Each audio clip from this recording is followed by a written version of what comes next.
안녕하세요. 글로벌 공인중개사 사무소 대표 최철화라고 합니다. 외국인들이 한국에서 이제 집을 살 경우에 아파트도 사고 빌라도 사고 그렇죠.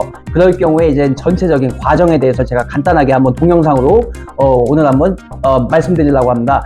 우리가 이제 집을 살려고 부동산에 가는데 솔직히 이제 집 사는 과정에 대해서 설명을 할 수 있는 사람들이 없어요. 한국 사람들 중에서도 뭐 많이 없고요. 외국 사람들이 더군다나 더 모르기 때문에 요 이제 과정에 대해서 조금 이제 알고 집을 찾으시는 게 여러 방면으로 도움이 되지 않을까 해가지고 제가 말씀드리겠습니다.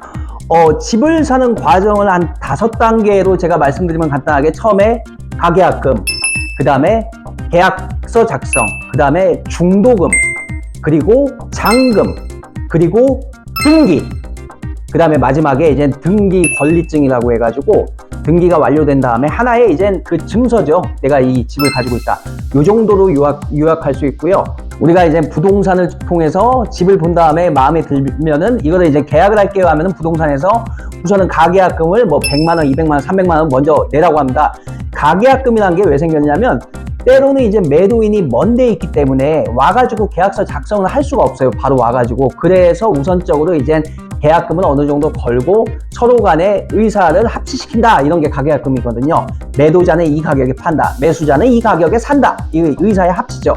근데 여기에서 중요한 게 있어요. 외국인은 일반적으로 집을 살 때 95%는 다 은행 대출을 해가지고 집을 삽니다. 그렇다면은 은행 대출이 확인이 안 된 상태에서 가계약금을 내면 안 되죠. 당연히. 왜냐면 신용등급이 안 좋아서 대출이 아예 안 나올 수도 있는 거고, 그렇기 때문에 집을 보고 집에 가서 우선은 내가 대출이 실행이 되는지 알아봐야 합니다. 어떻게 하냐. 그래서 법무사라는 게 있는데, 법무사는 부동산 매수 시 등기를 대행하는 뭐 법적인 법인이다. 이렇게 생각하시면 되는데, 법무사들이 이제 대출 업무를 알선을 많이 하기 때문에 각각 은행의 대출 담당 뭐 상담사들을 다 이제 연락을 하고 있어요. 그렇기 때문에 법무사한테 전화해가지고 집 주소를 알려주고 정확한 주소 호수를 알려주고 법무사가 뭐 소득 증빙 서류를 보내달라고 합니다. 뭐 소득 원천 증빙 영수서, 뭐 원천 증빙 어쩌고저쩌고 보내달라고 하면 이제 대략적으로 법무사가 답변을 줘요. 대출이 뭐 고객님 신용하고 소득에서는 뭐 어느 정도까지 나오겠습니다. 이거를 확인을 받은 다음에 가계약금을 넣는 겁니다. 그러면 이제 가계약금을 입금을 했고요. 그 다음에 이제 부동산에서 매도자, 매수자 시간을 조율해가지고 일주일 후 오후 2시에 부동산에서 계약서를 작성하겠습니다 합니다. 그러면 그날 가서 매도인을 보고 계약서를 작성을 하면서 집값이 만약에 2억이라고 하면은 2억에 10% 2천만 원. 근데 이미 가계약금에 200을 넣기 때문에 1,800을 입금을 해주면서 서로가 계약서를 작성을 하게 되는 겁니다. 계약서를 작성할 때는 중도금, 잔금 날짜가 있고요. 중도금은 일반적으로 뭐 예를 들어서 뭐 상황에 따라 틀리겠지만 한 달 후 며칠 날 중도금을 내가 뭐 3천, 4천, 5천을 넣겠다. 이렇게 됩니다. 중도금은 뭐 일반적으로 집값의 한 20%, 한 30%에서 정하시면 되고요.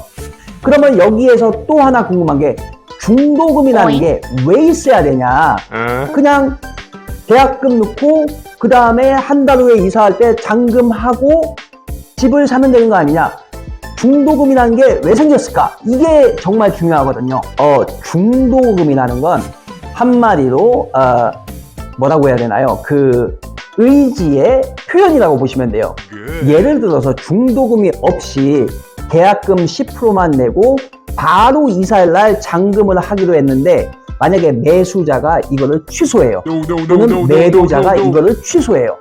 물론 이제 계약금을 뭐 포기하고 취소해야 되고 매도자는 계약금을 2배를 주고 취소해야 되는데 그럴 경우에는 서로가 이사 스케줄을 짜놓고 있기 때문에 엄청나게 서로한테 불이익을 끼칠 수가 있거든요.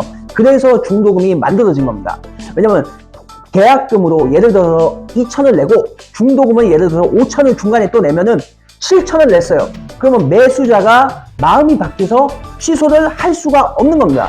그리고 일반적으로 중도금까지 납부가 된 상태면은 법적으로 이 매매 계약은 취소를 할 수가 없어요. 그냥 진행해야 됩니다. 노빠꾸로 그냥 무조건 가야 되는 거예요. 자, 이제 중도금까지 완납이 됐고요. 그 다음에는 이제 부동산에서 소개시켜준 법무사가 잔금일이 예를 들어서 뭐 20일 이후에요. 그럼 법무사가 이제 매수자한테 연락을 해서 고객님 무슨 서류 뭐 보내세요. 뭐 소득 증명자료, 그 다음에 뭐 주민등록 등본, 뭐 초본, 등본, 외국인 같은 경우는 뭐 외국인 등록사실증명서, 도장도 만드세요. 그래가지고 법무사가 잔금 기간에 맞춰가지고 대출이 실행될 수 있게 은행에 대출 심사 서류를 집어넣는 겁니다. 잔금일날 매수인, 매도인, 부동산, 법무사가 와가지고 법무사가 오면은 매도인한테 매도 서류 주세요. 받아서 확인하고, 매수 서류 주세요. 받아서 확인하고, 서류가 다 오케이 되면은 그때 이제 은행을 통해서 대출을 지금 실행을 시키겠습니다. 곧 입금이 됩니다. 해가지고 이 대출을 입금을 해주고요. 그 다음에 매수인은 대출을 받은 다음에 가끔씩은 뭐 법무사가 뭐 매도인한테 바로 대출금을 싸주는 경우도 있고요. 아무튼 매도인이 대출금을 받은 다음에 해야 될 거는 지금 집에 있는 근저당권, 그러니까 그 은행에서 대출했던 거 1억이면은 그거를 그 자리에서 핸드폰으로 상환을 하면은 법무사가 그때 오케이 하고, 자 이젠 다 가셔도 됩니다. 그리고 법무사는 그 매도 서류, 매수 서류를 받아가지고 이제 등기소에 가가지고 집 등기, 그러니까 이전을 치는 거죠. 그게 이제 보통 일반적으로 3일, 4일 정도 걸리고요. 이제 3일, 4일 후에, 뭐 예를 들어 일주일 후에 부동산에서 매수인한테 이제 자, 등기권리증이 나왔습니다. 가지고 오세요. 이렇게 연락이 옵니다. 그럼 등기권리증은 내가 집을 샀다는 증서고요. 그것까지 받으면은 이제 집을 산 게 끝나는 겁니다. 그게 답니다. 네. 오늘 제가 뭐 두서없이 막 얘기를 했는데 뭐 조금이라도 좀 도움이 됐으면 하겠습니다. 네, 감사합니다.